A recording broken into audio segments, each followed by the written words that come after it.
ओम शांति। 11 अप्रैल 2024। Heading है मीठे बच्चे, यह बना बनाया नाटक है। इस नाटक से एक भी आत्मा छूट नहीं सकती। मोक्ष किसी को मिल नहीं सकता। प्रश्न है, ऊंचते ऊंच पतित पावन बाप भोलानाथ कैसे है? ऊंचे ते ऊंचा पतित पावन बाप भोलानाथ कैसे है? कैसे है भोला? कोई इंसान बहुत भोला होता है तो वो क्या करता है? कैसा होता है? अपना फायदा देखता है या बुद्धू बन जाता है? भोला किसको कहते हैं? कहते हैं तो ऐसे ही है। बाबा कह रहे हैं तुम बच्चे उन्हें चावल मुट्ठी दे महल ले लेते हो तो भोला ही हुआ ना। इसीलिए ही बाप को भोलानाथ कहा जाता है। तुम कहते हो, क्या कहते हो? शिव बाबा हमारा कौन है? और कौन है? अरे आप तो बहुत बोलते हो। माताओं को तो दिया ही हुआ है लक्ष्य। हाँ, शिव बाबा हमारा बेटा है। वह बेटा ऐसा है जो कभी कुछ लेता नहीं, सदा ही देता है।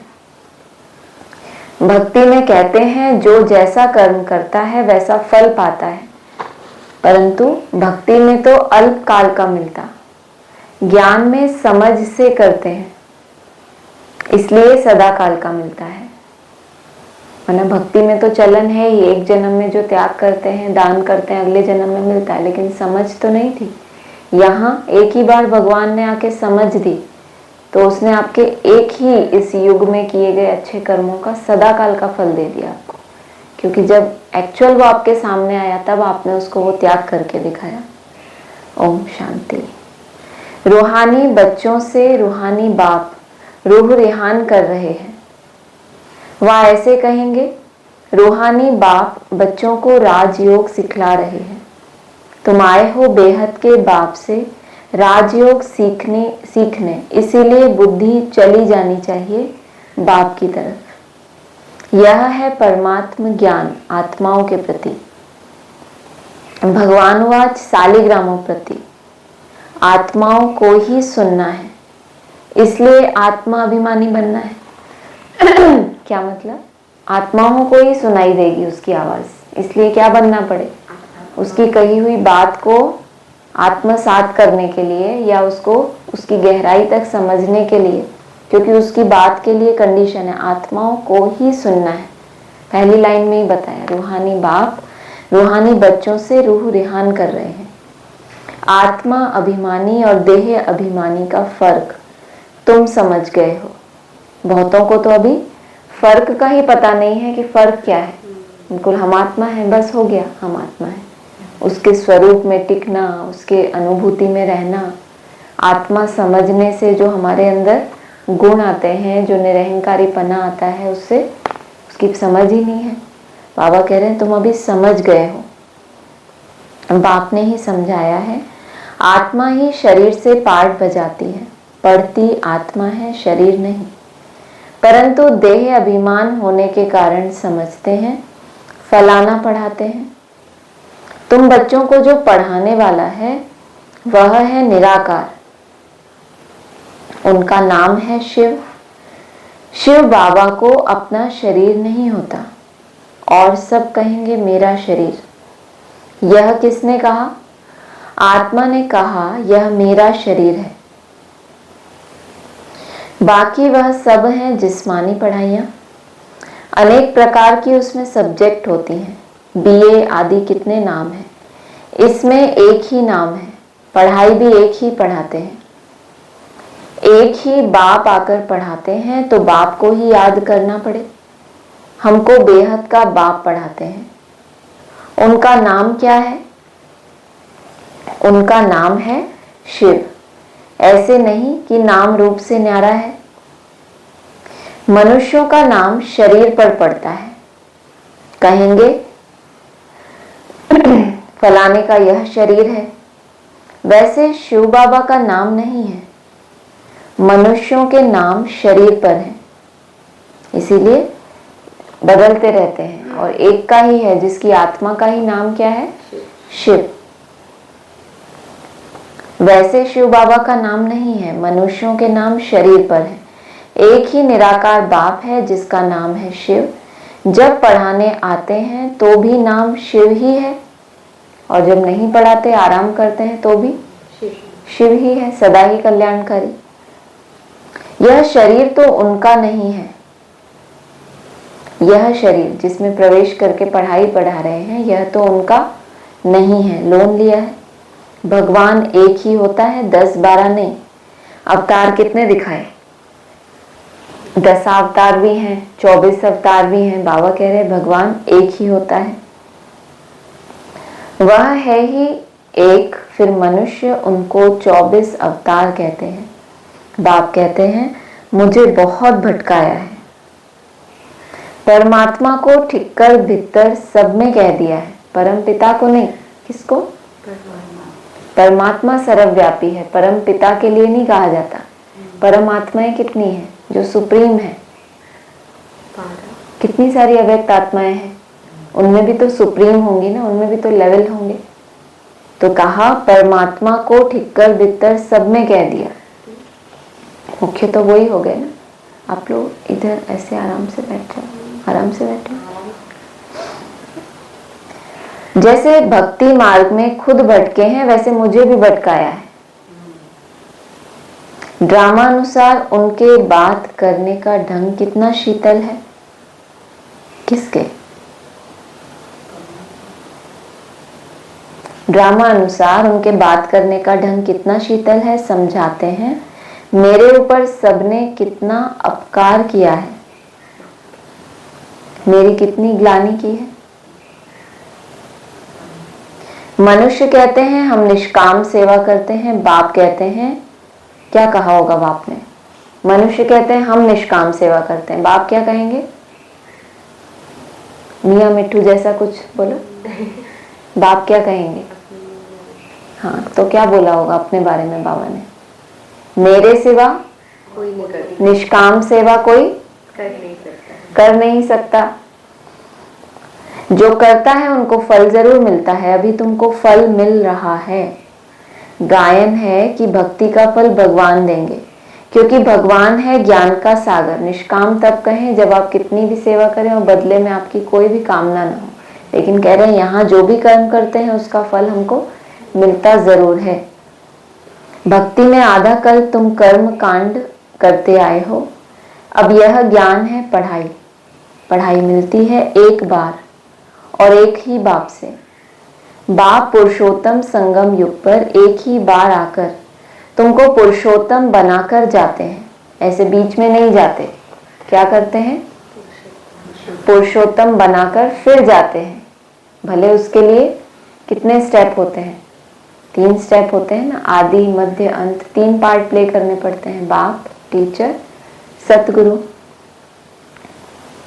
यह है ज्ञान और वह है भक्ति। आधा कल्प तुम भक्ति करते थे, अब जो भक्ति नहीं करते उनको वहम पड़ता है कि पता नहीं भक्ति नहीं की तब फलाना मर गया, बीमार हो गया। ऐसा वहम तो नहीं पड़ता कि हम भक्ति नहीं करते तो बीमार पड़ गया तो ऐसा हो गया। ऐसा वहम पड़ता है कि ये छोड़ दिया तो ये हो जाए? बिल्कुल नहीं।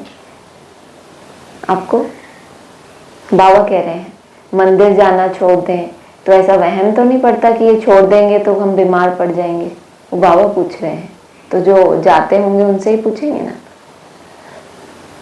बाबा कह रहे हैं आधा कल तुम भक्ति करते थे, अब जो भक्ति नहीं करते हैं उनको वहम पड़ता है कि पता नहीं भक्ति नहीं की तब फलाना मर गया। जैसे ही छोड़ते हैं वैसे ही कुछ ऐसा हो जाता है तो उनको एकदम से संशय आता है, परंतु ऐसे है नहीं। बाप कहते हैं बच्चे तुम पुकारते आए हो कि आप आकर पतितों को पावन बनाए, सबकी सदगति करो, तो अब मैं आया हूं। भक्ति अलग है, ज्ञान अलग है। उस दिन नहीं हंसी की बात है, बुलाया कि टीचर आओ हमें सिखाओ, तो टीचर जब आया तो घबरा गए आप तो कह रहे अब तुमने बुलाया ना, अब मैं आया हूँ, अब सुधरो, अब तुम्हारी टांग टेढ़ी करूँ, तुम्हारा खाना पीना बंद करूँ, कुछ भी करूँ, अब तुमने बुलाया ना मुझे, अब सुधरो। इसलिए बोला पुरुषोत्तम बनाकर ही जाते हैं, ऐसे नहीं जाऊंगा। बच्चे तुम पुकारते आए हो कि आप आकर पतितों को पावन बनाए, सबकी सद्गति करो। हमने तो इतने अच्छा लाइन बोली थी, हमें क्या पता था उसकी तरीका क्या है, तरीका नहीं हमें पता था, तो हमने बुला लिया। तो अब मैं आया हूं। भक्ति अलग है, ज्ञान अलग है। तुमने जो पुकारा मुझे तो एक भावना थी तुम्हारी, भावना की सब्जेक्ट टोटली अलग है, लेकिन ज्ञान वो समझ, उसके अनुसार फिर आत्मा का परिवर्तन करना, उस धैर्यता के साथ उस पुरुषार्थ को कंटिन्यू करते रहना, ये कोई भक्ति एकदम अलग है कि हम बैठे, हमने भगवान को बुलाया, मेरे ऊपर किरणें आ गई, बस शिवान क्या निजानंद स्वरूपम। भक्ति एकदम अलग है और ज्ञान एकदम अलग। भक्ति से आधा कल्प होती है रात, ज्ञान से आधा कल्प के लिए होता है दिन। राम राज्य और रावण राज्य दोनों बेहद है। क्या है? दोनों का बहुत सूक्ष्म रूप है। जैसे राम राज्य कितना सूक्ष्म रूप में आ रहा है, राम का राज्य रम्यते योगिनो यस्मिन, जो योगियों के हृदय में रमण करता है उसका नाम क्या पड़ा? राम, क्योंकि वो हृदय में रमण करता है। ऐसे ही रावण, रावयते लोको, जो लोगों को रुलाने वाला है, वो क्या है? रावण। दोनों ही बेहद है, दोनों का राज्य ब्राह्मणों की दुनिया में क्या है? बेहद का है। बहुत सूक्ष्म भी कहो और बहुत विस्तार भी कहो उसका। दोनों का टाइम बराबर है। इस समय भोगी होने के कारण दुनिया की वृद्धि जास्ती होती है, आयु भी कम होती है। वृद्धि जास्ती ना हो उसके लिए फिर प्रबंध रचते हैं। तुम बच्चे जानते हो इतनी बड़ी दुनिया को कम करना तो बाप का ही काम है। बाप आते ही हैं कम करने, पुकारते भी हैं बाबा आकर अधर्म विनाश करो और सृष्टि को कम करो। दुनिया तो जानती नहीं कि बाप कितना कम कर देते हैं। कम कर दिया ना, उस सृष्टि को कम किया नहीं कि आपके लिए एक नई सृष्टि स्थापन करके बाबा आपको दे देता है, तो कम हो गई ना। आप जहां हो वहां तो कमी हो गई। बाप आते ही हैं कम करने। हाँ, दुनिया तो जानती नहीं कि बाप कितना कम कर देते हैं। थोड़े मनुष्य रह जाते हैं, बाकी सब आत्माएं अपने घर चली जाती हैं। फिर नंबरवार पार्ट बजाने आती हैं। नाटक में जितना पार्ट देरी से होता है वह घर से भी देरी से आते हैं। अपना धंधा आदि पूरा कर बाद में आते हैं। वहां बैठ के क्या धंधा करते होंगे? अपना धंधा आदि पूरा कर बाद में आते हैं ना, उनकी बात की। नाटक में जितना पार्ट देरी से होता है वह घर से भी देरी से आते हैं। ये भी पॉसिबल है कि वो अव्यक्त आत्माएं जो बाद में ही उतरती हैं, कुछ एक जन्म लेती हैं, बाकी समय वो जो भी पार्ट प्ले करती हूँ प्रवेश करके, या वो हो सकता है ऐसा। अपना धंधा आदि पूरा कर बाद में आते हैं। नाटक वाले भी अपना धंधा करते हैं, फिर समय पर नाटक में आ जाते हैं पार्ट बजाने। तुम्हारा भी ऐसे ही है। पिछाड़ी में जिनका पार्ट है वह पिछाड़ी में आते हैं। जो पहले पहले शुरू के पार्टधारी हैं वह सतयुग आदि में आते हैं। पिछाड़ी वाले देखो तो अभी आते ही रहते हैं। टाल टालियां पिछाड़ी तक आती रहती हैं। इस समय तुम बच्चों को ज्ञान की बातें समझाई जाती हैं और सवेरे याद में बैठते हो, वह है ड्रिल। आत्मा को अपने बाप को याद करना है। योग अक्षर छोड़ दो। इसमें मूंझते हैं, कहते हैं हमारा योग नहीं लगता। क्या अंतर है योग में और याद में? शीतल बहन, योग और याद में क्या अंतर है? कौन बताएगा?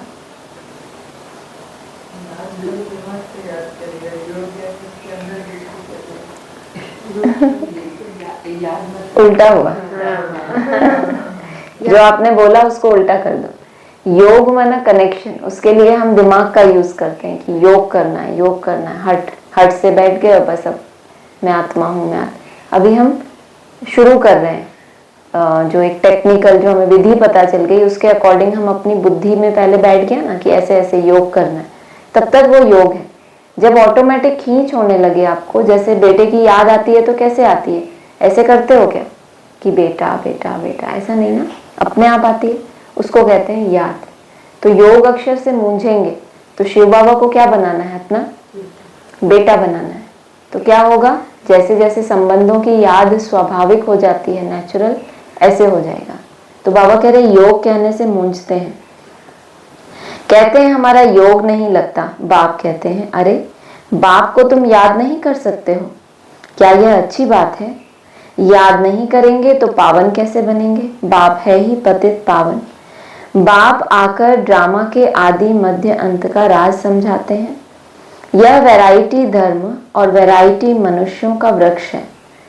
सारे सृष्टि के जो भी मनुष्य मात्र हैं सब पाठधारी हैं।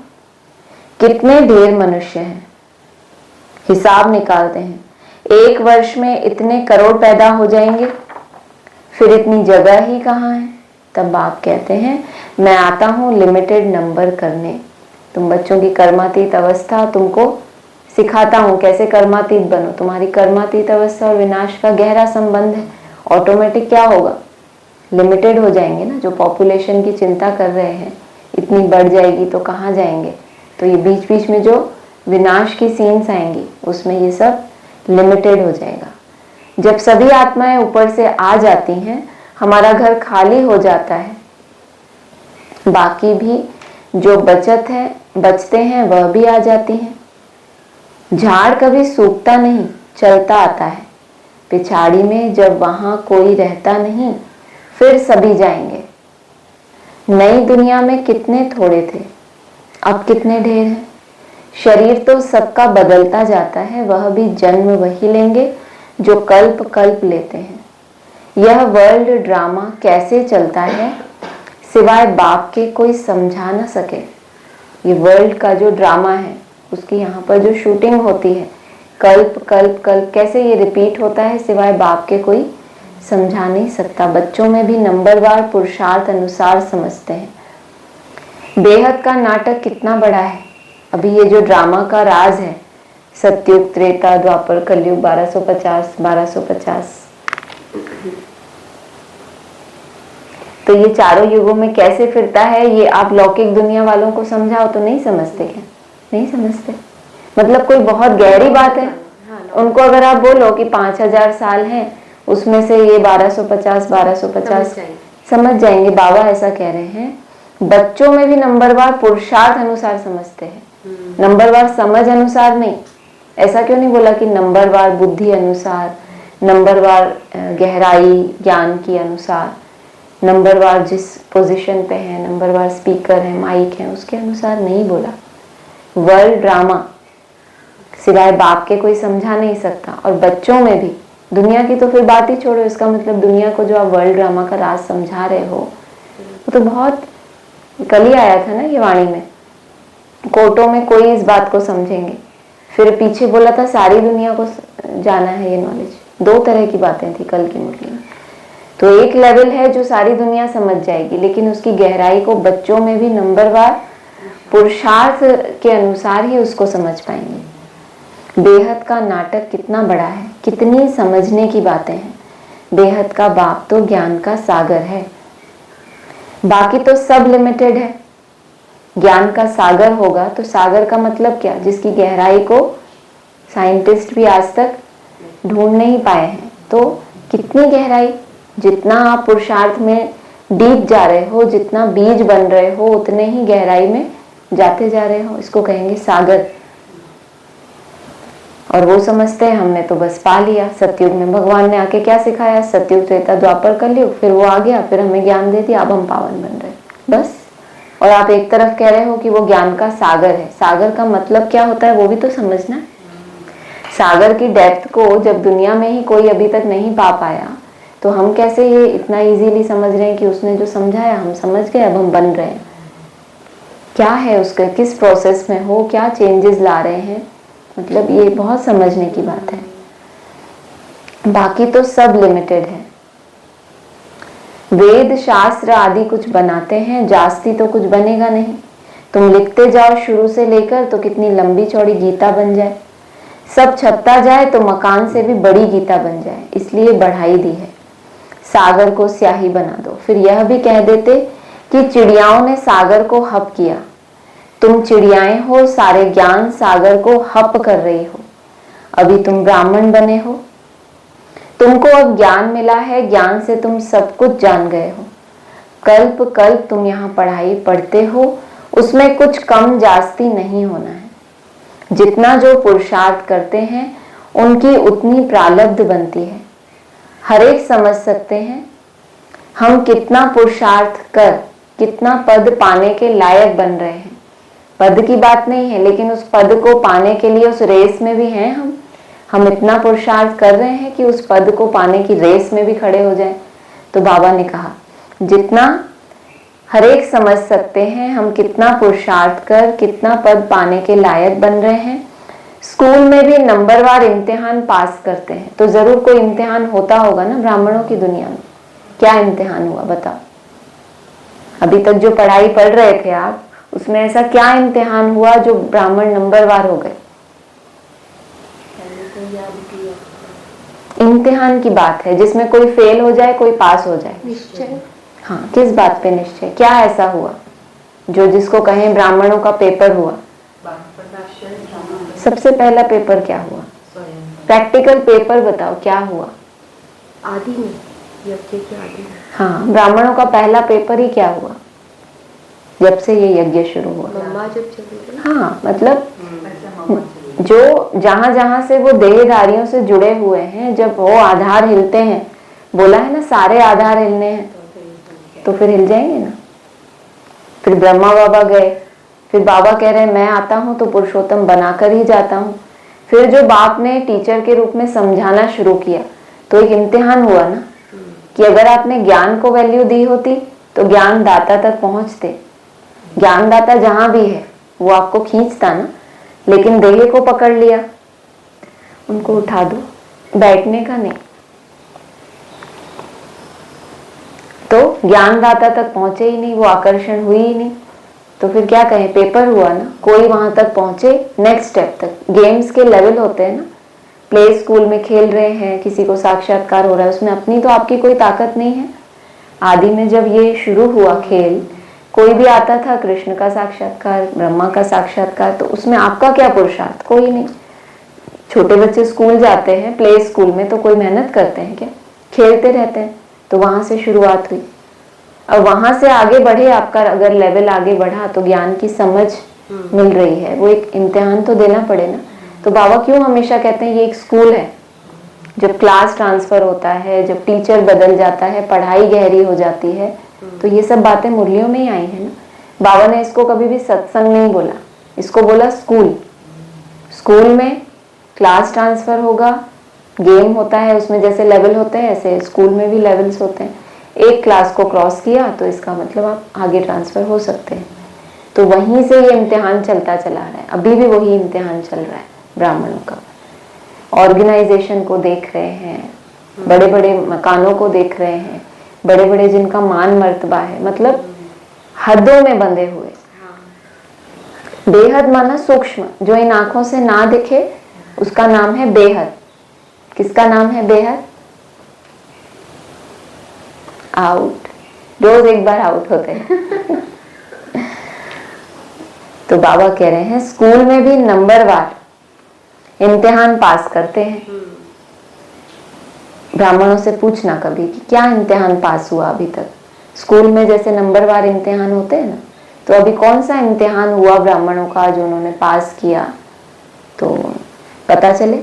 सूर्यवंशी चंद्रवंशी दोनों बनते हैं। जो नापास होते हैं वह चंद्रवंशी बनते हैं।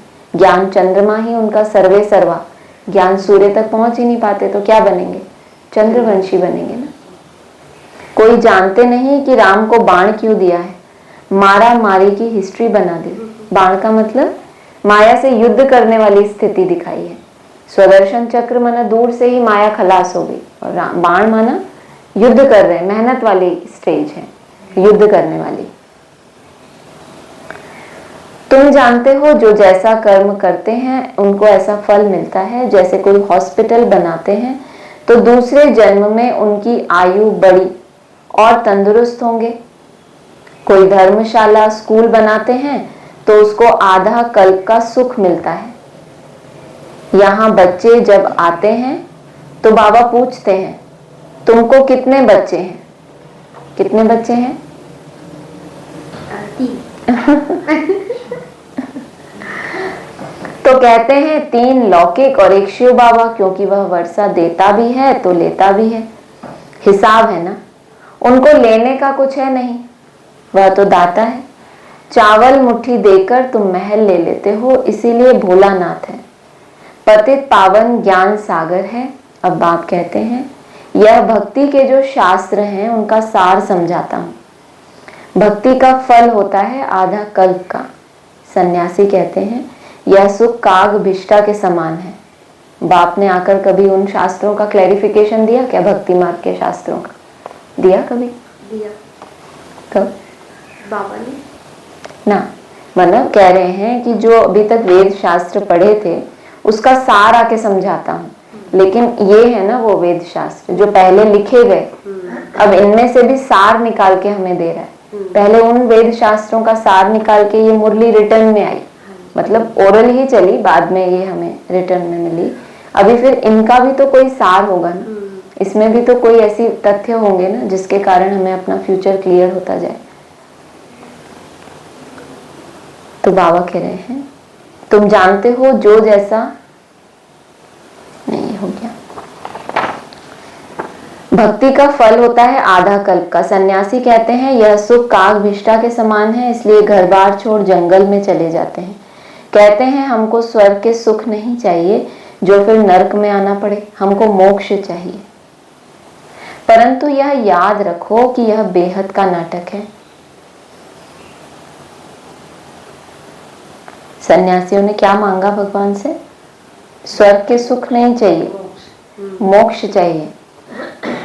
क्योंकि स्वर्ग के सुख पाने के लिए क्या चाहिए? सन्यासी आए कब हैं? सीढ़ी के चित्र में, द्वापर वाली स्टेज में है ना।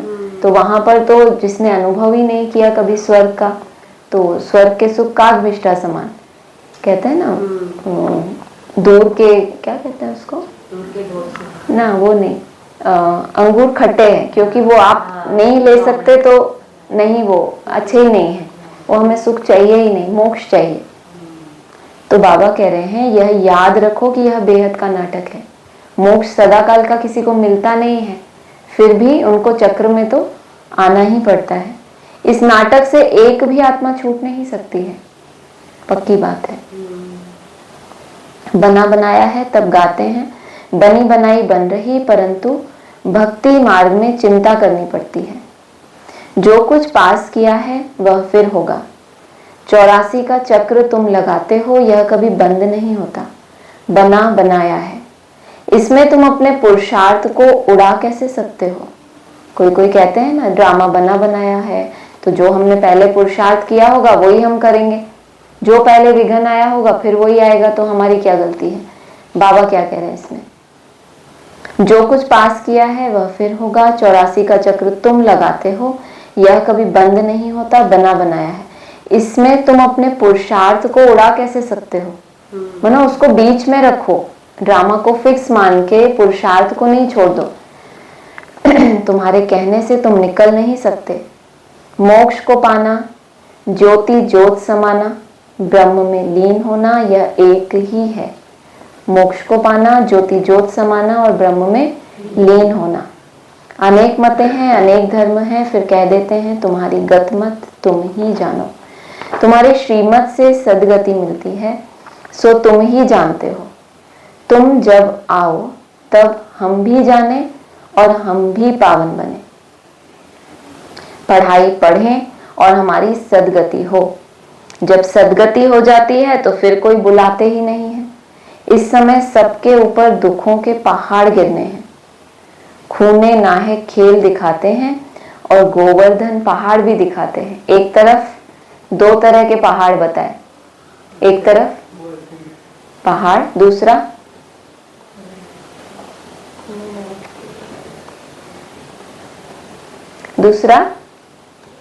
दुखों के पहाड़। बोला ना इस समय सबके ऊपर दुखों के पहाड़ गिरने हैं, खूने ना है खेल होना है और गोवर्धन पहाड़ भी दिखाते हैं, तो दो तरह के हो गया ना, दुनिया वही है। एक तरफ गोवर्धन पर्वत के नीचे 16,000 आत्माएं सुरक्षित, गोवर्धन में गौओं को बढ़ाना, और फिर दूसरा बताया है इंद्रियों का वर्धन, ऐसे गोवर्धन, गो अर्थात इंद्रियां। उंगली से पहाड़ उठाया, तुम इसका अर्थ जानते हो। तुम थोड़े से बच्चे इस दुखों के पहाड़ को हटाते हो, दुख भी सहन करते हो, योग बल से हटाते भी हो, लेकिन थोड़ा बहुत जो अकाउंट रह जाता है उसको फिर सहन भी करते हो। तुमको वशीकरण मंत्र सबको देना है। कहते हैं तुलसीदास चंदन घिसे, तिलक राजाई का तुमको मिलता है अपनी अपनी मेहनत से। कैसे मिलता है राजाई का तिलक? अपनी अपनी मेहनत से। तुम राजाई के लिए पढ़ रहे हो। राजयोग जिससे राजाई मिलती है वह पढ़ाने वाला एक ही बाप है। अब तुम घर में बैठे हो, यह दरबार नहीं है। दरबार उसको कहा जाता है जहां राजाएं महाराजाएं मिलते हैं। यह पाठशाला है। आगे चल के क्या होगी? इंद्र की दरबार, वहां पर क्या होंगे? राजाएं महाराजाएं सबकी मीटिंग होगी ना, प्रिंस प्रिंसेस। यह पाठशाला है, समझाया जाता है। कोई ब्राह्मणी विकारी को नहीं ले आ सकती। पतित वायुमंडल को खराब करेंगे इसलिए अलाउ नहीं करते। जब पवित्र बने तब अलाउ किया जाए। अभी कोई कोई को अलाउ करना पड़ता है। अगर यहाँ से जाकर पतित बने तो धारणा नहीं होगी। यह हुआ अपने आप को श्रापित करना। विकार है ही रावण की मत। राम की मत छोड़ रावण की मत से विकारी बन पत्थर बन पड़ते हैं। ऐसी गरुड़ पुराण में बहुत रोचक बातें लिखती हैं। बात कहते हैं मनुष्य मनुष्य ही बनता है, जानवर आदि नहीं बनता। पढ़ाई में कोई अंधश्रद्धा की बात नहीं होती। तुम्हारी यह पढ़ाई है। स्टूडेंट पढ़कर पास होकर कमाते हैं। पहले पढ़ते हैं, फिर क्या होता है? फिर इम्तिहान भी देंगे ना, तभी तो पास होंगे। फिर क्या करेंगे? फिर कमाई करते हैं। पढ़ाते नहीं, कमाते हैं। कमाई क्या है? याद के बल से अपनी कमाई करते हैं। अच्छा, मीठे मीठे सिकीलधे बच्चों प्रति माता पिता बाप दादा का याद प्यार गुड मॉर्निंग। रूहानी बाप की रूहानी बच्चों को नमस्ते। रूहानी बच्चों की रूहानी बाप दादा को नमस्ते। सार है वशीकरण मंत्र सबको देना है। पढ़ाई की मेहनत से राजाई का तिलक लेना है। इन दुखों के पहाड़ को हटाने में अपनी उंगली देनी है। दूसरा है संगम युग पर पुरुषोत्तम बनने का पुरुषार्थ करना है। बाप को याद करने की ड्रिल करनी है। बाकी योग योग कहकर मूंझना नहीं है। इसमें वो वरदान वगैरह प्रिंट नहीं है। चलेगा आप लोगों को? नहीं, इसमें निकला खुला हुआ मेरे इसमें है। चाहिए बता। हाँ, ये खुला हुआ ही है। वरदान है सेवा में विघ्नों को उन्नति की सीढ़ी समझ आगे बढ़ने वाले निर्विघ्न सच्चे सेवाधारी भव। एक तरफ क्या बोला? सेवा में विघ्नों को क्या समझो? उन्नति की सीढ़ी, और आगे बोला निर्विघ्न, माना विघ्न भी आएगा, वो भी पक्की बात है। और क्या फिर भी क्या हुआ? निर्विघ्न। माना निर्विघ्न की परिभाषा ये नहीं है कि विघ्न कोई आ ही नहीं रहा। विघ्न आ रहा है, लेकिन जैसे आप जीते हुए हो। कर्म भोग को जीता, तो इसका मतलब ये नहीं प्रकृति जीत हुए तो कर्म भोग आया नहीं। एक दिन बताया था ना, कर्मातीत की भी ये भी एक स्थिति है कि कर्म भोग आए और जैसे कि आपके ऊपर प्रभाव नहीं डाल रहा तो आपने उसको जीता हुआ ही है। सेवा में विघ्नों को उन्नति की सीढ़ी समझ आगे बढ़ने वाले निर्विघ्न। अगर आप आगे बढ़ गए तो आप क्या हो? निर्विघ्न सच्चे सेवाधारी भव। सेवा ब्राह्मण जीवन को सदा निर्विघ्न बनाने का साधन भी है, और फिर सेवा में ही विघ्नों का पेपर भी ज्यादा आता है। निर्विघ्न सेवाधारी को सच्चा सेवाधारी कहा जाता है। विघ्न आना यह भी ड्रामा में नोंद है, और आपको सच्चा सेवाधारी भी बनना है, और विघ्न भी आएगा। और सच्चे सेवाधारी कैसा होता है? ऊपर बताया, निर्विघ्न सेवाधारी को सच्चा सेवाधारी कहा जाता है। विघ्न आना यह भी ड्रामा में नोंद है। अब क्या करोगे? दोनों तरफ से फंस गए ना। आने ही हैं और आते ही रहेंगे, क्योंकि यह विघ्न या पेपर अनुभवी बनाते हैं। इसको विघ्न ना समझ, अनुभव की उन्नति हो रही है इस भाव से देखो। सिर्फ अपने संकल्प को चेंज करना है कि ये विघ्न नहीं है, इससे मुझे कुछ सीखने के लिए मिलने वाला है। तो विघ्न ना समझेंगे, भाव बदल गया तो सीन ही बदल जाती है। इस भाव से देखो तो उन्नति की सीढ़ी अनुभव होगी और आगे बढ़ते रहेंगे। स्लोगन है विघ्न रूप नहीं, विघ्न विनाशक बनो। अच्छा, ओम शांति।